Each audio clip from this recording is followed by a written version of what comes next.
Hi friends, welcome back. तो आज का हमारा वीडियो है India USA defence relations and new defence partnership.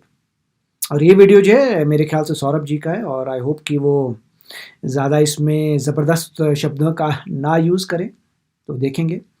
और इससे पहले कि वीडियो को शुरू करें, please subscribe to our channel और नोटिफिकेशंस के बेल आइकन को क्लिक करें, जिससे आपको हमारे नए वीडियोज़ के नोटिफिकेशंस मिलते रहें। अगर आपको वीडियो पसंद आता है प्लीज़ लाइक एंड शेयर। चलिए शुरू करते हैं। और इसमें जो है एक बात है, इनके वीडियोस में फ्रेम्स बड़े कट होते हैं, तो मुझे पता नहीं वो कॉन्सेप्ट क्या। अगर आप लोगों को पता है तो प्लीज़ बताइए। तो आप देखें, जब वीडियो देखते हैं तो आपको नज़र आएगा कि वो कट होता है फ्रेम, जैसे बोलते हैं, मतलब कोई भी बात हो रही हो तो उसमें एक आता है, फिर कट होता है, फिर दूसरा आता है, फिर कट होता है। तो मुझे कॉन्सेप्ट पता नहीं है, बट हम लोग जो है हमारा वीडियो जो है फ्री फॉर्म का है, तो उसमें कोई कटिंग फटिंग नहीं है। सीधा जो हम बोलते हैं वो आपको सुनने को मिलता है। तो चलिए शुरू करते हैं। तो दोस्तों, मेरे हिसाब से खबर तो आप लोगों ने सुनी ली होगी, और अगर नहीं सुनी तो इस वक्त मार्केट में सबसे बड़ी खबर है कल यानी कि 27 अक्टूबर 2020 को भारत और अमेरिका के बीच हुई 2+2 मीटिंग और वहां साइन हुए बाका एग्रीमेंट के बारे में। अब वैसे सच कहूं तो सबसे बड़ी खबर तो इस एग्रीमेंट को लेके जो मिर्चा भराया है बिल्कुल वो है, और भाई साहब भी कोई विशेष खुश है नहीं, लेकिन इसके बारे में कभी और बात करेंगे। अभी बात करते हैं इस मीटिंग और इस एग्रीमेंट के बारे में, क्योंकि जैसा कि हम सभी लोग जानते हैं कि भैया साल 2016 में अमेरिका द्वारा भारत को अपना मेजर डिफेंस पार्टनर बनाने के साथ ही अमेरिका और भारत के बीच में डिफेंस ट्रेड और टेक्नोलॉजी ट्रांसफर को लेके न सिर्फ एक नए तरीके के रिश्तों की शुरुआत हुई, बल्कि असल में भारत और अमेरिका के इन रिश्तों ने वर्ल्ड पॉलिटिक्स और स्पेशली साउथ एशिया की जियोपॉलिटिक्स को हमेशा के लिए बदल के रख दिया। अब वैसे सच कहूं तो यहाँ पे बहुत से लोग ये बात बोलते हैं कि भैया क्योंकि अमेरिका किसी भी कंट्री के लिए एक ट्रस्टवर्दी एलाय नहीं होता, इस वजह से भारत को अमेरिका के साथ आगे बढ़ने से पहले थोड़ा सा सोचना चाहिए। और सच कहूं तो जो लोग ये बात बोलते हैं उनका ये बात बोलना पूरी तरीके से जायज है, क्योंकि अमेरिका ने पाकिस्तान के साथ में जिस तरीके से अपने रिश्तों को निभाया, ब्राजील के साथ में जिस तरीके से अपने रिश्तों को निभाया, वो देखने के बाद अमेरिका और भारत के बीच बन रहे इन रिश्तों के ऊपर किसी भी पर्सन का शक करना लाजमी है। और मेरे हिसाब से आप में से बहुत लोग ऐसे होंगे जो शक कर भी रहे होंगे, क्योंकि जहां तक मैं आप लोगों को कमेंट्स के माध्यम से समझ पाया हूँ, मोस्ट ऑफ दी आप लोग रशिया को पसंद करते हैं और मैं भी। बट यहाँ आप लोगों को, अगर आप जियोपॉलिटिक्स को सीरियसली फॉलो करते हैं, तो यहाँ मेरे हिसाब से आप लोगों को ये बात समझना चाहिए कि ये जो जियोपॉलिटिक्स होती है, इसमें कोई भी कंट्री किसी भी कंट्री की परमानेंट एलाय नहीं होती और ना ही परमानेंट एनिमी होती है। कंट्रीज हमेशा एक दूसरे के साथ में रिलेशनशिप डेवलप करती है म्यूचुअल बेनिफिट्स के लिए। और यहाँ जब हम भारत और अमेरिका के रिश्तों को देखते हैं, तो आज की कंडीशन में भारत और अमेरिका के जो रिश्ते बने हैं, इनके बनने के पीछे का सबसे बड़ा कारण है चाइना का साउथ एशिया के अंदर एक अग्रेसिव मिलिट्री पावर के रूप में उभरना। और अगर हम लोग देशभक्ति को साइड में रखते हुए पूरी ईमानदारी से बात करें, तो आने वाले मिड टर्म फ्यूचर के अंदर भी, बोले तो अगले 10, 20, 25 साल की बात कर रहा हूँ मैं, चाइना साउथ एशिया के अंदर as a strong military power ना सिर्फ बना रहेगा, बल्कि असल में ये चाइना ही है जो कि भारत और अमेरिका के इन रिश्तों को एक स्ट्रॉन्ग लॉयल्टी देने का काम करता है। इतना ही नहीं, इसके अलावा हम लोगों को ये बात भी समझने की जरूरत है कि अमेरिका और पाकिस्तान के बीच में जो रिलेशन हुआ करते थे, वो एक्चुअली में एक मालिक और एक सर्वेंट के बीच में जिस तरीके का रिलेशन होता है, उस टाइप की रिलेशन अमेरिका और पाकिस्तान के बीच थे। और ये बात पाकिस्तान के चीफ बेगिंग ऑफिसर ने खुद यूनाइटेड नेशन में खड़े होकर पूरी बेशर्मी के साथ कबूल की है। लेकिन अमेरिका ने भारत के साथ में जिस तरीके के डिफेंस रिलेशन बनाए हैं, वो एक्चुअली में बराबरी वाले डिफेंस रिलेशन है। इनफैक्ट इस तरीके के डिफेंस रिलेशन अमेरिका अपने सबसे क्लोज एलाय के साथ में मेंटेन करता है। और अगर हम लोग बात करें रशिया की, तो हम लोगों को ये बात भी समझने की जरूरत है कि साल 1971 में जो समय हुआ करता था और साल 2020 में जो समय है, ये पूरी तरीके से अलग है। और इसी वजह से हम लोग हमेशा ही ना तो रशिया को साल 1971 के मापदंडों पे रख के देख सकते हैं और ना ही अमेरिका को। इसके अलावा एक बात और है जो कि वीडियो शुरू करने से पहले मुझे आप लोगों को कहना है, और वो ये कि जब भी भारत और चाइना के बीच में किसी भी तरीके का कॉन्फ्लिक्ट खड़ा होगा, तब रशिया भारत के सपोर्ट में नहीं आने वाला। और इतिहास में ऐसे बहुत से मौके आए हैं जहाँ पे रशिया ये बात प्रूव कर चुका है। अब रशिया क्यों नहीं आएगा, कब नहीं आया, क्या कारण है, इसके बारे में कभी और बात करें। बट क्योंकि हमारे और चाइना के बीच में कॉन्फ्लिक्ट दिन ब दिन बढ़ता जा रहा है और क्योंकि चाइना के अगेंस्ट में रशिया एक रिलायबल एलाय नहीं है, इस वजह से हम लोगों के लिए ये चीज बहुत ज्यादा जरूरी हो जाती है कि हम लोग अमेरिका के साथ में अपने रिश्तों को और ज्यादा मजबूत करें। और यही चीज पिछले कुछ सालों से भारत सरकार कर रही है। वैसे यहाँ आपको ये बात पता होना चाहिए कि अमेरिका और भारत के बीच स्ट्रॉन्ग डिफेंस रिलेशन ये सिर्फ भारत की जरूरत नहीं है, बल्कि अमेरिका भी चाहता है कि भारत और अमेरिका के बीच में एक रिलायबल स्ट्रॉन्ग डिफेंस पार्टनरशिप बने। इनफैक्ट भले ही डोनाल्ड ट्रंप के पावर में आने के बाद अमेरिका ने भारत के साथ में एक स्ट्रॉन्ग डिफेंस रिलेशन बनाना शुरू किए हों, लेकिन अमेरिका और भारत के बीच एक स्ट्रॉन्ग डिफेंस रिलेशंस का रोड मैप इससे बहुत पहले ही बनना शुरू हो चुका था। यहाँ हम लोग बराक ओबामा की प्रेसिडेंसी की बात कर रहे हैं। अब क्यों अमेरिका को हमारी जरूरत है, क्यों अमेरिका साउथ एशिया में और ज्यादा एक्टिव होना चाहता है, इसके बारे में मेरे हिसाब से थोड़ा बहुत आइडिया तो आप लोगों को होगा ही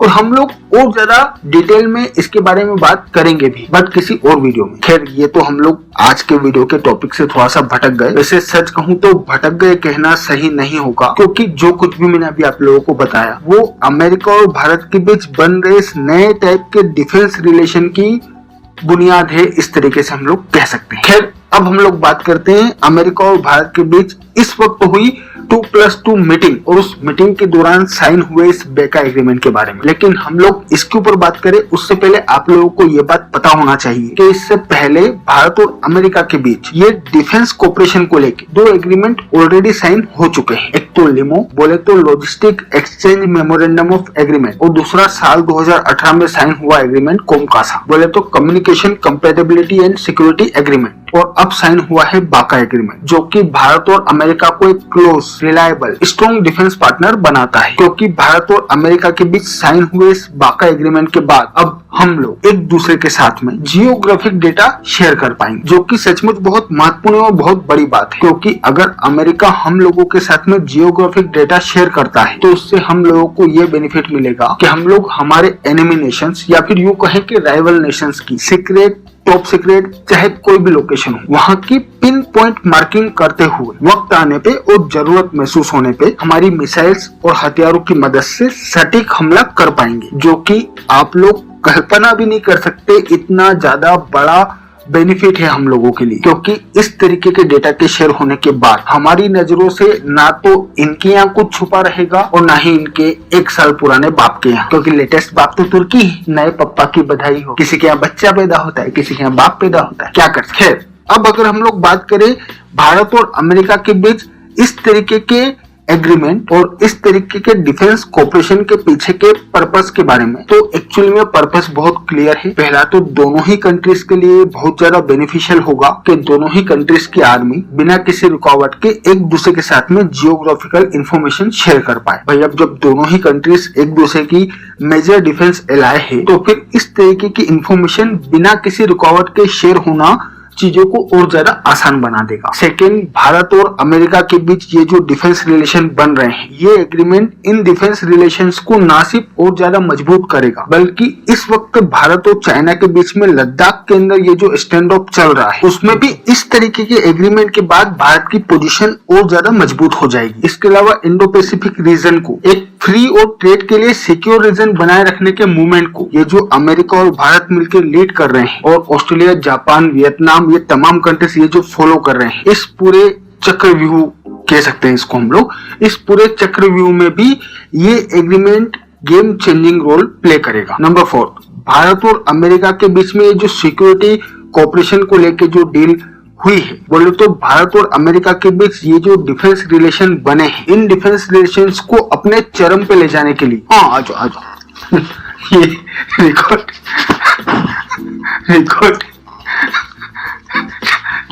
करने तो आया। हाँ चाट ले बस हमारे बच्चा। I love you too, I love you too, I love you too, I love you too हमारा बच्चा। I love you.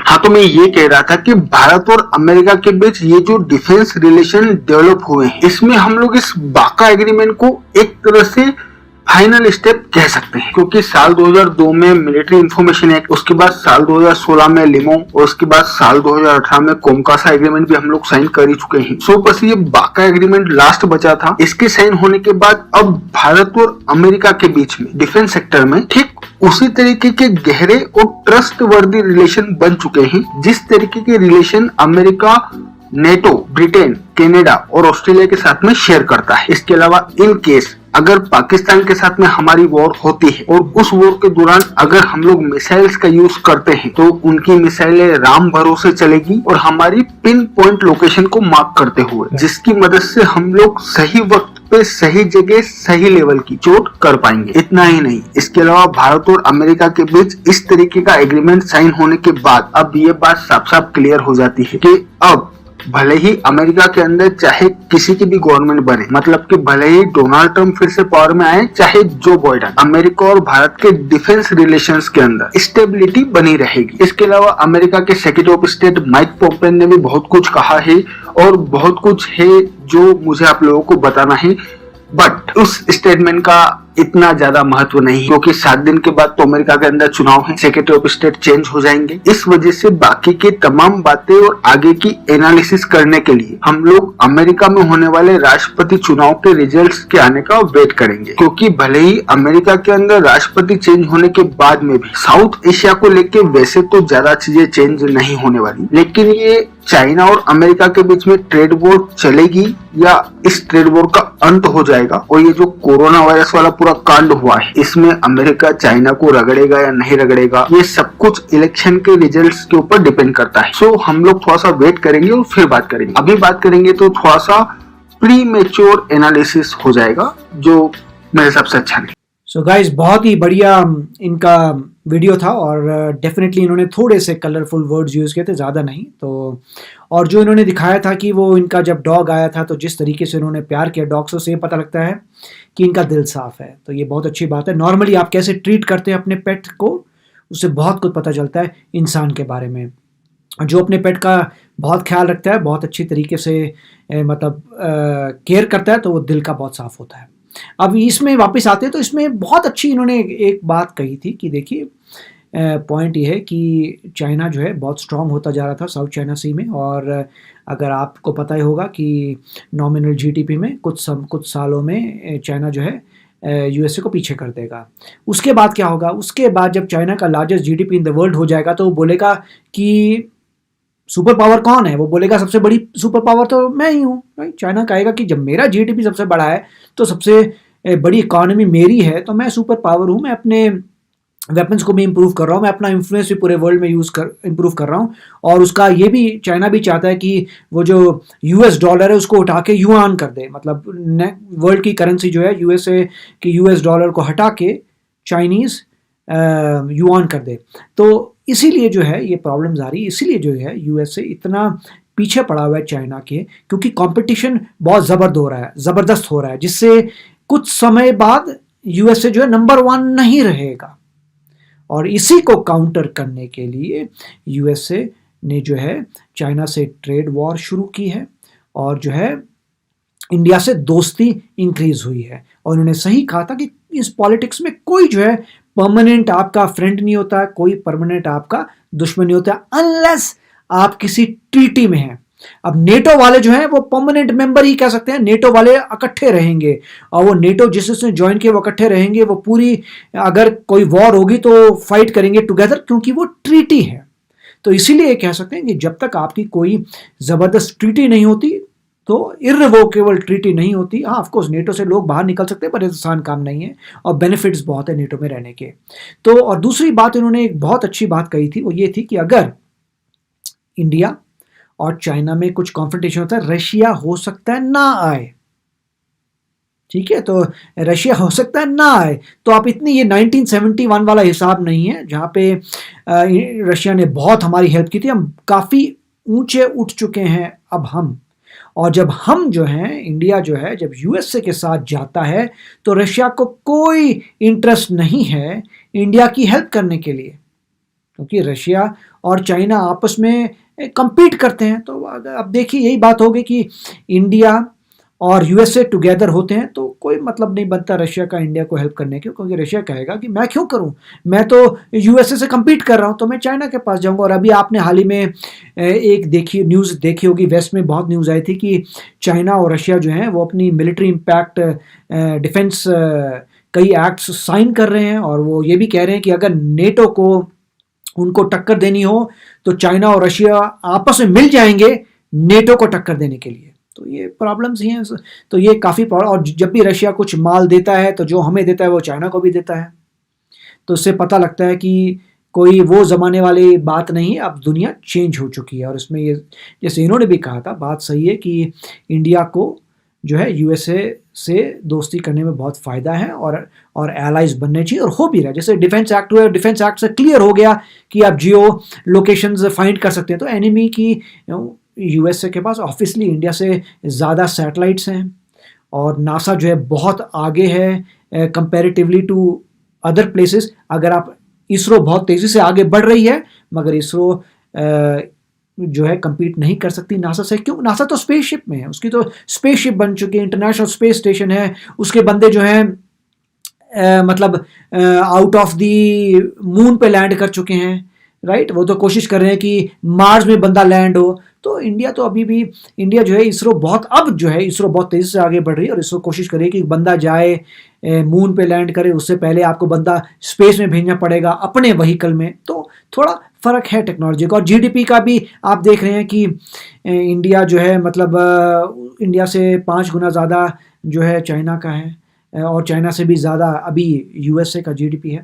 तो भी फ़र्क है, कैचअप करने में कुछ समय लगेगा। मे बी मेरे ख्याल से 5 साल में काफ़ी इंडिया जो है काफ़ी क्लोज आ जाएगी, और मेरे ख्याल से 10 साल बाद ही जैसा प्रोजेक्टेड है, कि मेरे ख्याल से प्रोजेक्शन तो एक्चुअली 2050 की है कि 2050 में इंडिया जो है नंबर 2 हो जाएगा और फर्स्ट होगा चाइना। और अगर ये प्रोजेक्शंस हैं, प्रोजेक्शंस कभी भी चेंज हो सकती हैं, और उन्हीं प्रोजेक्शंस को चेंज करने के लिए यूएसए मेहनत कर रहा है कि वो इंडिया से दोस्ती करे, इंडिया से एलाई बने, और चाइना को काउंटर करे। तो काफ़ी अच्छा वीडियो था गाइस। और इससे, और इन्होंने एक और बात कही थी, और मैं कुछ हद तक मानता हूँ कि हाँ, मतलब जो इंडिया और यूएसए की दोस्ती है, ये जो है इसकी फाउंडेशन जो है वो ज़्यादा बदलेगी नहीं, जो भी प्रेसिडेंट आता है। मगर अगर करंट प्रेसिडेंट, अगर मिस्टर ट्रंप रहते हैं, तो इंडिया को फिर भी फ़ायदा होगा। चाहे जो भी यूएसए की पॉलिसी है वो ठीक है, मतलब बेसिक पॉलिसी यूएसए की चेंज नहीं होगी, मगर अगर मिस्टर ट्रंप रहते हैं तो मिस्टर ट्रंप एंटी चाइना रहेंगे, और जितना वो एंटी चाइना रहेंगे उतना इंडिया को फ़ायदा होगा। तो काफ़ी अच्छा वीडियो था गाइस, और फिर मिलेंगे आपको अगले वीडियो में। Take care, bye bye. तो अगर आप मेरे इस चैनल पे नए हो तो जल्दी से सब्सक्राइब के बटन को हिट करो और बेल आइकन को क्लिक करो, ताकि आपको मेरा जब नया वीडियो मैं लगाऊं आपको उसके बारे में जल्दी से पता चल जाए।